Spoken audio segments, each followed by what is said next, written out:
మంగళగిరిలోని టీడీపీ కేంద్ర కార్యాలయం వేదికగా ముఖ్యమంత్రి నారా చంద్రబాబు నాయుడు వైసీపీపై తీవ్ర స్థాయిలో విరుచుకుపడ్డారు.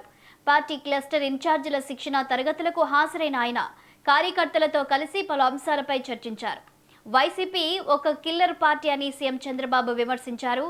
తను కారు కింద పడి కార్యకర్త చనిపోతే పరామర్శించని వ్యక్తి ఇతరులపై నిందలు వేయడానికి రోడ్ల మీదకు వస్తారా అంటూ జగన్మోహన్ రెడ్డిని ఉద్దేశించి ఘాటు వ్యాఖ్యలు చేశారు. కడపలో సొంత పార్టీ కార్యకర్త దస్తగిరి హత్య వెనుక భూదందాల పంపకాలే కారణమని, అలాంటి నేరాలను కూడా ప్రభుత్వంపై నెట్టేయాలని చూస్తున్నారని మండిపడ్డారు. తల్లిని చెల్లిని ఆస్తి కోసం కోర్టుకు ఇచ్చిన వ్యక్తులు సోషల్ సైకోలతో తప్పుడు ప్రచారాలు చేయిస్తున్నారని ఆగ్రహం వ్యక్తం చేశారు. తన సుదీర్ఘ రాజకీయ జీవితంలో ఎందరో రాజకీయ నాయకులతో పోరాడానని, ఇలాంటి నేరగాళ్లతో పోరాడటం ఇదే మొదటిసారని చంద్రబాబు వ్యాఖ్యానించారు.